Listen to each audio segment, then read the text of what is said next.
Saloon Simulator is basically a business management game where you run a saloon in the Wild West, but with a pretty dark twist. What makes it different from other sim games is that you're not just serving drinks and making money, but you're forced into criminal activities, and there's also this ongoing mystery about why all the previous saloon owners have disappeared or died. It's got a cool mix of what is essentially Bartending Simulator meets crime drama.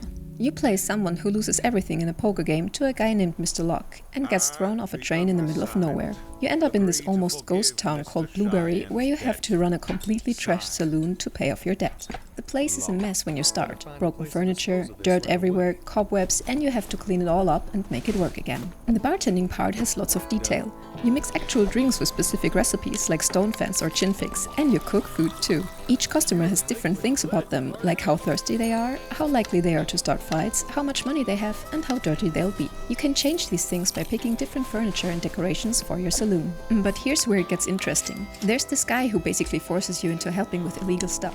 You end up having to get rid of dead bodies, distract the sheriff while he robs his office, and help break apart stolen wagons. There's a mortician named Casey who pays you for bringing her bodies, and she makes these scary jokes about not checking if they're actually dead. And the previous saloon owner suffered consequences that I will not mention here, and there's this photo collection showing all the past owners who ran the place before disappearing. You can expand more than just the bar. You can rent out rooms upstairs to guests, and you have to clean them between stays. There's also this trading system with a guy named Charlie who lives at the dump.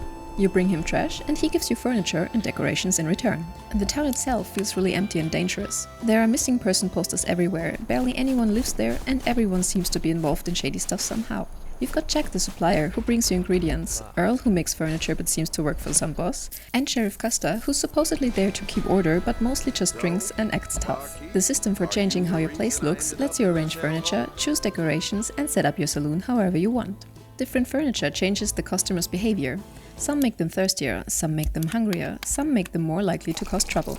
You can upgrade to fancier stuff as you make more money. And the story shows you things through conversations with customers and these forced criminal activities. You learn about the town's secrets, why people keep disappearing, and what Mr. Locke's real plan is. The game also has these minigames for different activities. When you're cooking, you have to manage the heat by clicking on green flames and avoiding red ones. When you shake drinks, you literally slam them on the table. When you're breaking into chests, there are little lock-picking challenges. And the game takes this nice idea of running a saloon and turns it into a scary survival story where you're a bit worried about ending up like all the previous owners. And this sentence concludes today's video. If your time was respected, a like or comment is very much appreciated.